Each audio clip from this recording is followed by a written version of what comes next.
The call came in at 4:47 a.m. on a Thursday morning. A maximum security prisoner was missing from his cell. Not transferred, not in the infirmary, missing. And the city's largest summer music festival was 48 hours away. The fugitive had been awaiting trial for armed robbery, assault with a deadly weapon, and evading arrest. His criminal history stretched back 2 decades, multiple violent confrontations, 3 prior escapes from county facilities, and now, with 72,000 people expected to flood downtown for 3 days of concerts and street events, he was somewhere out there. U.S. Marshals were mobilized within the hour. The situation wasn't just an escape. It was a countdown. Every hour that passed brought the city closer to hosting one of its largest public gatherings of the year, and a dangerous fugitive was unaccounted for. The math was simple and terrifying. One violent offender, tens of thousands of civilians, a sprawling urban venue with hundreds of entry points. The escape itself had been methodical. During a routine early morning head count, corrections officers discovered the empty cell. The prisoner had exploited a brief window during a shift change, slipping past 2 checkpoints using a stolen maintenance uniform. By the time the alarm sounded, he was already outside the facility perimeter. Surveillance footage showed him moving quickly through a service alley, discarding the uniform and disappearing into the pre-dawn darkness. Initial reports placed him in the industrial district south of downtown. A warehouse worker reported seeing someone matching his description near a freight loading dock. Another sighting came from a convenience store clerk 3 miles away. The fugitive was moving, staying ahead of local police units, and heading in a direction that made every law enforcement officer in the briefing room go silent. He was moving toward the festival zone. The festival site covered 8 city blocks, 3 main stages, dozens of food vendors, beer gardens, family zones, an estimated crowd density that would peak at over 20,000 people per block during headline performances. Security had been planned for months, but those plans assumed normal threat levels: bag checks, metal detectors, uniformed officers at entry points. No one had prepared for an active manhunt in the middle of a celebration. Marshals coordinated with local police, festival security, and the FBI's Fugitive Task Force. The operation had to balance 2 competing priorities: locate and apprehend the fugitive before the festival opened, and do it without creating mass panic or forcing a cancellation that would impact the local economy and disappoint thousands of families who had been planning this weekend for months. The fugitive had family connections in the city. An ex-girlfriend lived 4 blocks from the main stage area. A cousin operated a food truck that had a vendor permit for the festival. A former cellmate had been released 6 months earlier and was known to frequent bars in the downtown corridor. Every connection became a surveillance point. Every address was placed under watch. By Thursday afternoon, the festival grounds were being set up. Crews erected stages. Sound technicians tested equipment. Vendors stocked supplies. And beneath the surface of normal preparation, an invisible net was tightening. Undercover marshals mixed with workers, plain clothes. Officers monitored access roads. Helicopters conducted aerial sweeps disguised as news coverage of festival preparations. The fugitive's pattern began to emerge. He was staying mobile, but not leaving the city. He avoided major streets and security cameras. He used cash, stolen phones, and brief stops at locations connected to his past. A pawn shop where he'd fenced stolen goods. A parking garage where he'd once hidden a getaway vehicle. a laundromat where an associate worked night shifts. Thursday evening brought the first real break. A motel clerk recognized the fugitive from a wanted bulletin. He checked in using a fake name, paying cash, and asking for a room facing the back parking lot. Marshals arrived within minutes, establishing a perimeter and confirming he was inside. But the room was on the second floor with a direct view of a busy street. Any confrontation risked gunfire in a populated area. The decision was made to wait, monitor, and plan a tactical entry for early Friday morning. At 2:30 a.m., the fugitive left the motel. He didn't check out. He simply walked away, heading north on foot. Surveillance teams tracked him through residential neighborhoods, past closed shops, and into an area known for late-night activity. Bars were closing. People were walking to their cars, and the fugitive blended into the crowd, moving with purpose toward the festival zone. He stopped at an all-night diner 6 blocks from the main stage. He sat in a corner booth, ordered coffee, and watched the door. Marshals positioned units at every exit. The diner had a dozen other customers, families, shift workers, late-night travelers. A confrontation inside would endanger innocent people, but letting him leave meant losing him again. The decision was made to move. Marshals entered from both the front and rear exits. The fugitive saw them immediately. He stood, reaching toward his waistband, and the room froze. Every officer's training focused on the same scenario. Armed suspect in a confined space with civilians present. Distance, cover, clear shots, all absent. Then he raised his hands. No weapon, no fight. He surrendered on the spot, dropping to his knees and interlacing his fingers behind his head. The entire confrontation lasted 11 seconds. He was cuffed, searched, and removed from the diner before most customers fully understood what had happened. But the operation wasn't over. Marshals found a stolen handgun in a backpack he'd left under the booth. Loaded. No safety engaged. A map of the festival grounds with specific areas circled. Notes about security checkpoints and crowd flow patterns. And a burner phone with searches about festival schedules and performer lineups. The interrogation painted a clearer picture.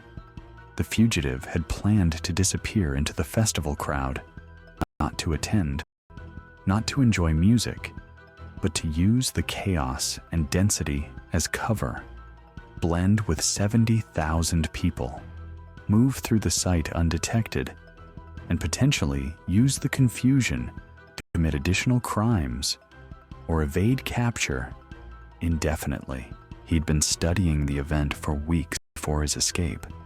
He knew the layout, the timing, the vulnerabilities. He understood that once the gates opened and crowds poured in, identifying any single individual would become nearly impossible. Festival security focused on preventing weapons and contraband. They weren't prepared for a fugitive already inside, armed, and familiar with every exit route.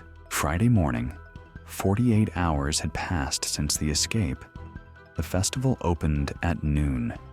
By 11:30 a.m., the fugitive was back in custody, processed, and returned to a maximum security facility with enhanced monitoring.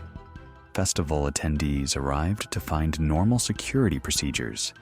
No delays, no cancellations, no public awareness of how close they'd come to sharing those 8 city blocks with a dangerous fugitive. The Marshal Service released a brief statement confirming the apprehension. Local news covered it as a routine capture. But behind the scenes, law enforcement personnel understood the calculation. One more day, one more mistake, one miscommunication, and the fugitive would have entered a densely packed public event carrying a loaded weapon. The festival proceeded, without incident. 72,000 people attended over 3 days. Families danced near the main stage. Teenagers explored food vendor rows. Couples watched fireworks on the final night. None of them knew how different that weekend could have been. The fugitive's ex-girlfriend was questioned. She hadn't seen him, but confirmed he'd contacted her the night before his capture. He'd asked about the festival, whether she'd be attending, what time crowds would be thickest. She'd assumed he was making conversation. She didn't know he was planning an insertion point. His cousin, the food truck operator, was interviewed. He'd noticed the fugitive near the vendor staging area on Thursday afternoon. Brief eye contact. No words exchanged. The cousin had assumed it was paranoia. After learning about the escape and capture, he realized the fugitive had been scouting his truck's location, possibly planning to hide inside during setup or breakdown when vendor vehicles moved freely through the festival perimeter. The former cellmate was located and brought in for questioning. He admitted the fugitive had contacted him Wednesday night, hours after the escape. He'd asked for money, a place to stay, and information about festival security. The cellmate claimed he refused and cut off contact. Phone records confirmed the call, but couldn't verify what was discussed. Every connection, every sighting, every piece of evidence pointed to the same conclusion. The fugitive hadn't fled the city. He'd moved toward it, toward the chaos, toward the crowds, toward an opportunity to disappear among thousands of people who had no idea they were being used as cover. Marshals reconstructed his 48 hours of freedom. The escape itself took planning and patience. The movement through the city showed calculated risk assessment. The approach to the festival zone demonstrated an understanding of security gaps and crowd dynamics. This wasn't impulsive flight. It was tactical positioning. The weapon recovery raised additional concerns. The handgun had been reported stolen from a vehicle burglary 2 weeks earlier. The fugitive had acquired it after his escape, meaning he'd made contact with criminal associates capable of providing firearms on short notice. That network was now under investigation. Every call, every meeting, every transaction traced back to determine how quickly a violent fugitive could arm himself while actively hunted. Festival security protocols were reviewed and updated. The scenario exposed vulnerabilities in crowd management during active threat situations. How do you lock down 8 city blocks filled with families without causing panic? How do you identify one individual among 70,000? How do you communicate a threat to security personnel without alerting the person you're trying to apprehend? Those questions didn't have easy answers, but the capture demonstrated that coordination between federal marshals, local police, and event security could respond effectively when time pressure and public safety intersected. The system worked, not because of technology or resources alone, but because experienced personnel made real-time decisions that prioritized civilian safety over operational speed. The fugitive was charged with escape, weapons possession, and additional counts related to his conduct during the manhunt. His trial, originally scheduled for later that year, was expedited. The evidence against him was overwhelming. Surveillance footage, witness statements, physical evidence, and his own admission that he'd intended to use the festival as cover. The city moved on. The festival became a memory. Social media filled with photos and videos of performances. Local businesses tallied revenue. Organizers began planning next year's event. And beneath that normal summer weekend was a truth that most attendees would never know. They'd been 48 hours away from sharing that space with a fugitive carrying a loaded weapon. Law enforcement personnel who worked the case carried a different memory. The urgency of that Thursday morning call, the pressure of the countdown, the relief when the fugitive was taken into custody without incident, and the knowledge that timing made the difference between a successful operation and a potential tragedy. The Marshal Service logged the case as a successful apprehension. Statistics recorded 1 escaped prisoner returned to custody, 1 weapon recovered, 0 civilian casualties. But the numbers didn't capture the full picture. The proximity, the timing, the near miss. The fugitive's motivation remained unclear. During interviews, he provided minimal explanation. He claimed he panicked after the escape. He denied planning to harm anyone at the festival. He insisted the weapon was for self-defense.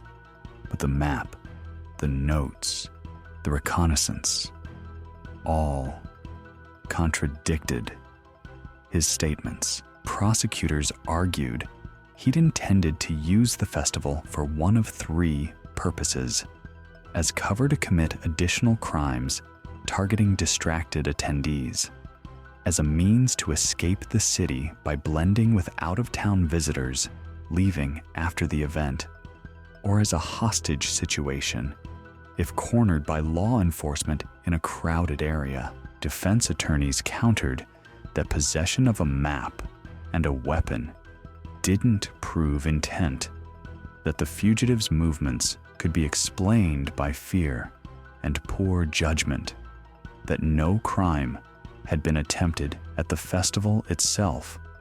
The court would ultimately decide. But for the marshals who tracked him, the intent was clear. Every action pointed toward the festival. Every decision brought him closer to those 8 blocks.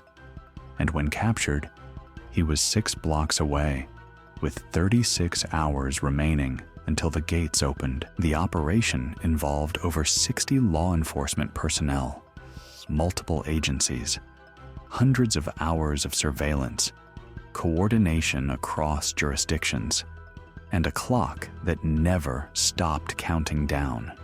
The result was what mattered. 1 dangerous fugitive removed from circulation before he could reach a vulnerable target. The command center operated out of the federal building downtown. Maps covered every wall. Digital displays tracked known sightings. Communication channels linked marshals to local police, FBI analysts, and festival security coordinators. The room maintained continuous coverage of a rapidly evolving situation. The corrections investigation revealed critical details. The fugitive had been planning his escape for 6 weeks. He'd studied shift patterns, identified a 15-minute window during Thursday morning count, when 2 checkpoints operated with reduced staffing. He'd acquired the maintenance uniform during a work detail, hiding it in a ventilation shaft until implementation. This wasn't an impulsive decision. This was methodical preparation, executed by someone who understood institutional vulnerabilities and exploited them with precision. That level of planning extended beyond the escape itself. If he'd prepared that thoroughly to get out, he'd prepared equally well for what came next. Thursday afternoon brought additional pressure. Festival vendors began arriving at the setup zone. Local businesses prepared for increased foot traffic. Hotels near downtown reported full bookings. The city was filling with visitors who had no idea a manhunt was underway. Every new arrival represented another potential target or witness if the situation escalated. The mayor's office was briefed hourly. Canceling the festival would cost the city millions in revenue and damage its reputation for hosting major events. But proceeding without capturing the fugitive risked civilian casualties that would dwarf any economic concern. The decision remained provisional. Marshals had until Friday evening to guarantee the festival grounds were secure. After that, cancellation became the only responsible option. Media management became critical. News outlets knew about the escape, but agreed to limited coverage to avoid alerting the fugitive that he was being actively hunted. Public warnings would help locate him, but also drive him underground or toward more desperate actions. The balance was delicate: inform without alarming, request vigilance without creating panic. By Thursday evening, the fugitive's digital footprint began emerging. He'd used a stolen credit card at a gas station 20 miles outside the city, then abandoned the vehicle used in that transaction. He'd made 3 calls from different burner phones, each lasting less than 30 seconds. He'd searched online for festival maps, security protocols, and crowd density estimates. Every action suggested he was gathering intelligence for a specific purpose. Behavioral analysts constructed a profile. The fugitive demonstrated high-risk tolerance, tactical thinking, and familiarity with law enforcement procedures. His criminal history showed escalating violence and decreasing impulse control. Previous arrests involved weapons, physical confrontations, and threats against witnesses. Psychologically, he fit the profile of someone willing to use civilians as leverage if cornered. That assessment changed the operational calculus. Standard apprehension tactics assumed a fugitive who wanted to avoid contact and escape quietly. This fugitive showed signs of planning something different. The festival wasn't just convenient cover. It was a target environment that offered opportunities someone like him could exploit. Dense crowds, multiple exit points, distracted security, alcohol consumption, all factors that increased vulnerability. Friday morning arrived with new urgency. 24 hours until the festival opened. The motel sighting had given marshals their closest approach yet, but the fugitive's departure before tactical entry showed he remained alert and mobile. Surveillance teams reported he was staying within a 5-mile radius of downtown, moving in irregular patterns that suggested counter-surveillance awareness. The diner confrontation changed everything. When he surrendered without resistance, initial relief was tempered by what came next: the loaded weapon, the detailed festival map with annotations, the notes about security checkpoints. This wasn't someone fleeing in panic. This was someone preparing to operate in a target-rich environment. Forensic analysis of his backpack revealed a fake festival volunteer credential, performer schedules with timing notes, and a handwritten note containing partial license plate numbers. The interrogation lasted 6 hours. He'd intended to enter the festival grounds during vendor setup. Friday evening, using the credential to bypass checkpoints. His motivation remained unclear, but prosecutors believed the weapon, credential, and maps suggested multiple contingencies depending on circumstances. The stolen vehicle was recovered Friday afternoon. Inside were additional maps, binoculars, and a police scanner. He'd been monitoring law enforcement channels, adjusting movements based on radio traffic. His sophistication exceeded initial estimates. Family interviews provided context. His ex-girlfriend described someone obsessed with studying security systems, who watched crime documentaries for tactical education. His cousin's food truck positioning would have provided cover near the main stage with access to service roads and dense crowd concentrations. Friday afternoon, marshals conducted final security sweeps. Every credential was verified. Additional undercover officers positioned throughout the venue. The festival opened as scheduled with heightened protocols. Saturday morning, crowds streamed through checkpoints. Families, friends, couples entered a space that had been 48 hours from hosting an armed fugitive. Police estimated that locating him inside would have required evacuating the entire venue, taking 4 to 6 hours with high risk of injuries and potential violence. Economic impact was significant.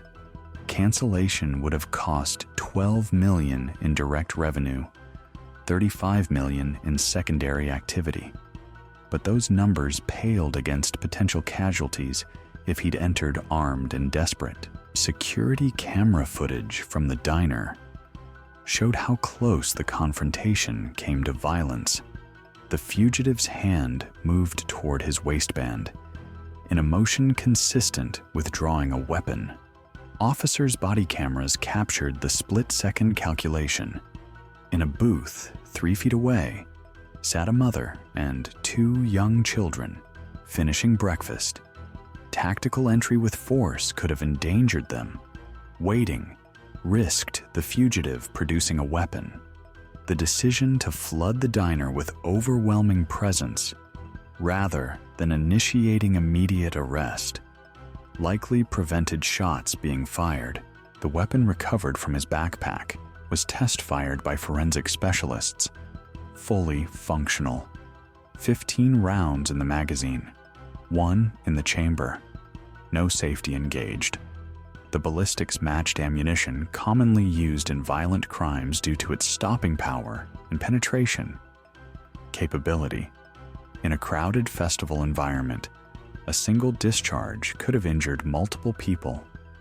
Through both direct impact and panicked stampede response, Sunday afternoon, as the festival concluded without incident, law enforcement personnel gathered for an after-action review. The operation was deemed successful by all metrics.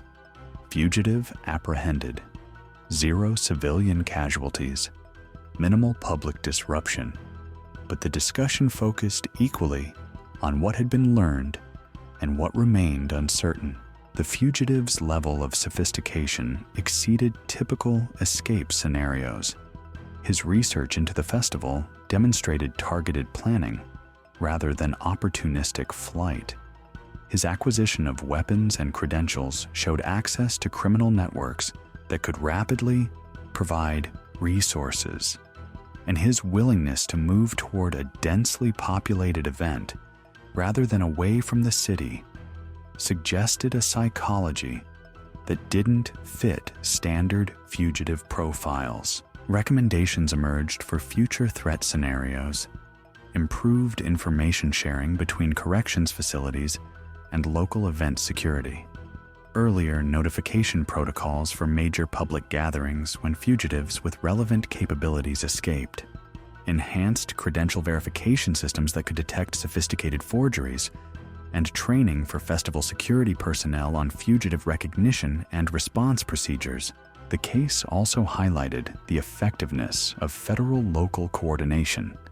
Marshals brought resources and expertise in fugitive tracking. Local police provided geographic knowledge and community connections. FBI analysts contributed behavioral profiling and digital forensics. Festival security offered venue-specific insights about vulnerabilities and crowd dynamics. No single agency could have managed the operation alone.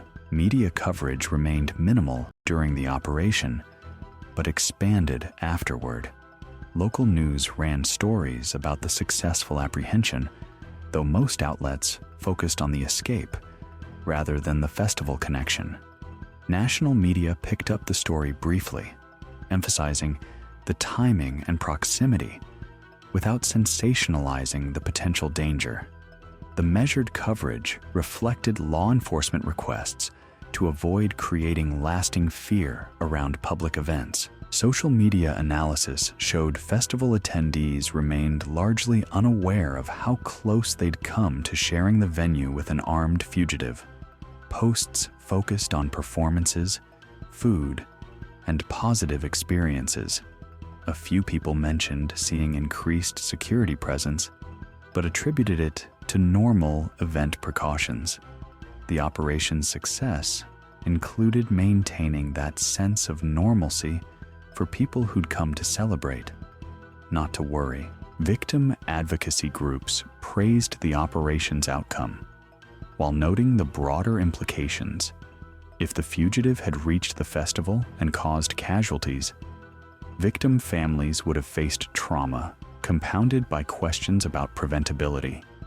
The successful capture before harm occurred demonstrated the value of proactive law enforcement work that prevented rather than responded to violence. The city's summer festival continued for years afterward. Attendance grew. Security evolved. But for those who worked that case, every crowd carried a reminder of how quickly safety could be threatened, of how close disaster could come, and of how the difference between tragedy and relief often came down to hours, decisions, and the relentless work of those who hunt fugitives for a living. The fugitive remained in custody, facing enhanced charges and increased security restrictions. The festival remained safe, growing into one of the region's signature events, and the public remained largely unaware of what almost happened that Thursday morning when a dangerous prisoner disappeared and a countdown began. For 72,000 people who attended that year, it was just another summer festival. For the law enforcement personnel who worked 48 hours to ensure their safety, it was a reminder of why their work mattered and what could happen when preparation met opportunity at exactly the right moment.